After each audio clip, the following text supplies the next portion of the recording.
I'm delighted to be joined by landlord Fergus Wilson to discuss that age-old question: are you a landlord or are you a property investor? I consider myself to be a landlord, Fergus, because I believe that I'm there to create a service for my clients, in other words my tenants, but you've had quite a few interactions on Property Tribes about whether people are landlords or property investors.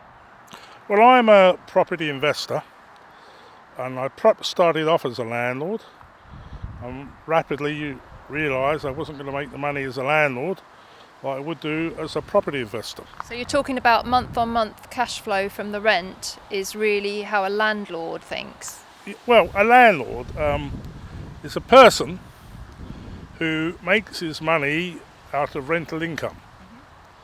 And he probably wants a low volume of high hassle properties. Take for instance HMOs. You make most money there, but you're on duty 24 hours a day. But if you're a private sector landlord, you don't have quite so much fun, shall we say. And if you're a property investor, you don't have quite so much fun. A property investor wants a large volume of low hassle houses. That's how he makes his money. So you're looking long term for capital growth? Well, we are. We're looking for long term, and last time you were here with me, we were discussing the windfall tax, the new tax regime. But of course, the government gets its slice, it's 28%, when you sell the property. And the longer the government waits, then the more it gets for its 28%. Just the same as the property investor does as well.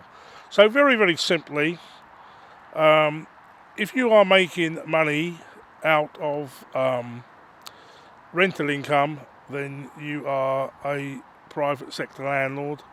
But if you are making money out of selling your properties at the end, keeping the gain after you pay capital gains tax, then you are a property investor. So let me just understand this, Fergus. Are you saying that with your portfolio that at its height was 1,000 properties, that you were not achieving a great deal of cash flow month on month? Is that what you're saying? Yeah, that's probably really true, because every time when you buy a property, everything goes into the melting pot, as you know. So you've got properties you purchased last week, some you purchased 5 years ago, 10 years ago, 20 years ago. And the ones that you've had for 20 years are making more money than the ones you've just purchased. True. You have acquisition costs, etc. You have to fund it. It means that properties don't make any money at all really in the first year. But most people looking at it were just interested in making capital gain.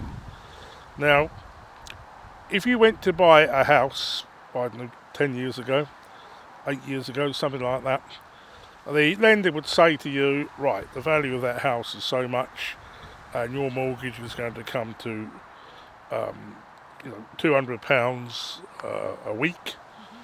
And so you got to achieve £250 per week to pay a mortgage of £200 per week. Now, they were very, very set amounts. If you weren't achieving 250, but you were only achieving 230, then the amount of money dropped in proportion. So it's simply a simple multiplier. Yep. Made common sense, of course. So essentially, you've got to look what the rental income is, and most people would say, look, I'm not interested in making a rental profit. I'm just interested in the value of my portfolio going up. Because you have to understand that many people, when they come into property investment, they buy one property and they've got a normal job and they go to work like everybody else, like I used 2 years ago. And basically, that's the number one priority. And you buy a property and you think, oh, what a clever chap I am. I've got a property and it don't cost me a penny. but you don't make a penny either. And then you buy a second and a third, and you're a property investor. However, if you want plenty of money, you would have to go and buy a house where all the bullets fly and all the bottles go through the air, where all the fun takes place. But that's for the private sector landlords. That's for the professional landlord, really. So when you're talking about being a property investor, what sort of time frame are you looking at? I mean, obviously you're coming to the end of your investment career, but for people watching this that are thinking of starting now. I'm thinking of a minimum of 20 years. There is no point in buying an investment house and selling it 2 years later. No, I agree. I mean, your gain's going to be almost nil because your acquisition costs and dispersal costs are going to wipe it out. Now, when we were having a bit of lunch today, I mentioned to you one property I purchased, we're just about to sell. I purchased it 22 years ago, which is near enough 20, and was selling it for 10 times what we paid for it.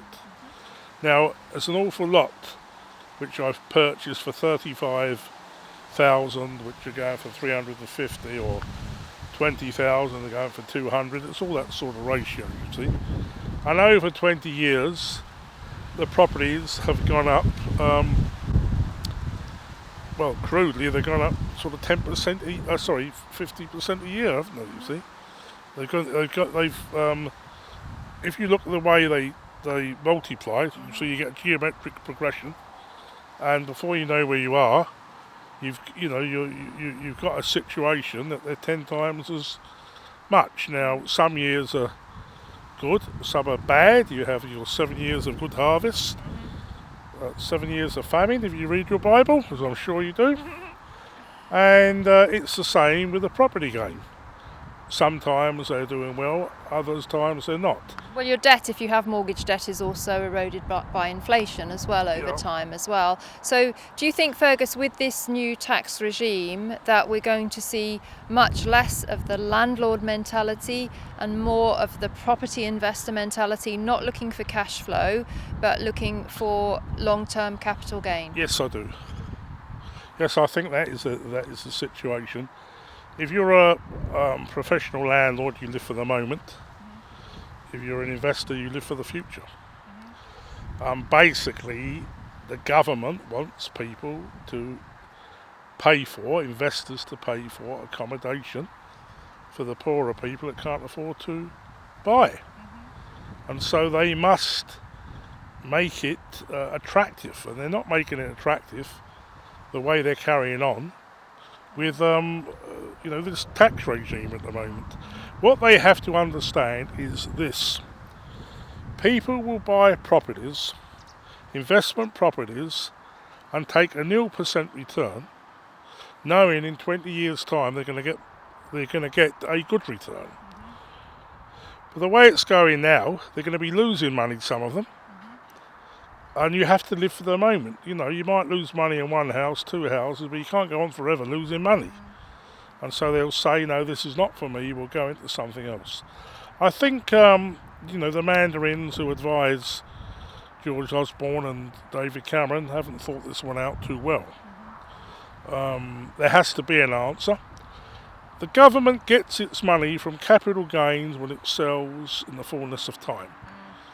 And when landlords sell, that's when they reap their 28%, or the small landlord 18%. Well, they could be reaping that sooner than they think and sooner than they realise, because this will cause a lot of landlords to think about selling up. So let's just, to finish, Fergus, obviously let's talk about the landlord life cycle, because you've got the pre-acquisition stage when you're thinking of buying, you're doing your research, then you've got your acquisition stage when you're actually finding property deals and completing property deals. Then you've got the ownership and management phase, and that's the bit that's really got to have long-term thinking before you reach the disposal stage.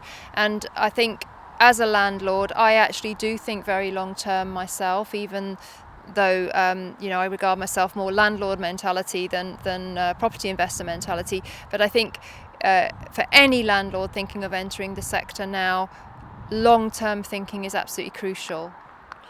Well, that's right, and the vast majority of the time, if you're going over a 20-year program, and 17 years of the time, you're just going to be running the property, the normal maintenance, etc., which is what you were saying. When I first came into this, I went to a number of auctions because that was the way to buy at the time. From 2000 onwards, it was off plan, but around the end of the 80s, I used to go to the auctions. Often the only thing I would buy is a cup of tea. And I'd sit down there and see who was buying. And every time you went to the auctions, you saw the same people buying. And you soon realised they were institutional buyers. They all knew exactly to the penny what the property was worth. I then cottoned on to this and thought, I'll just watch them. And I put my hand up for 250 more, because that's what the bids went at the time. They go 1,000 at a time now, but then it was 250. And I used to get these properties, and I realised I wasn't making any money, but I was acquiring an awful lot of them. But then it occurred to me, in time to come, I would be making a lot of money. But I didn't immediately. If you're a professional landlord, and that's all you do, then you've got to make money out of your tenants, haven't you? And so if you want an easy life, be a property investor. If you want a troublesome life, then be a full-time professional landlord. Well, on that note, we'll say thank you very much, Fergus, and we'll pop a link below to the other video with Fergus about his views on landlord tax changes. But we really want to open this up to debate. Are you a landlord or are you a property investor? What's your view? Share them on this thread, and we'll be very interested to see them. And no doubt, Fergus, you'll be happy to join in as well. Well, no doubt I will, yes. Thank you very much.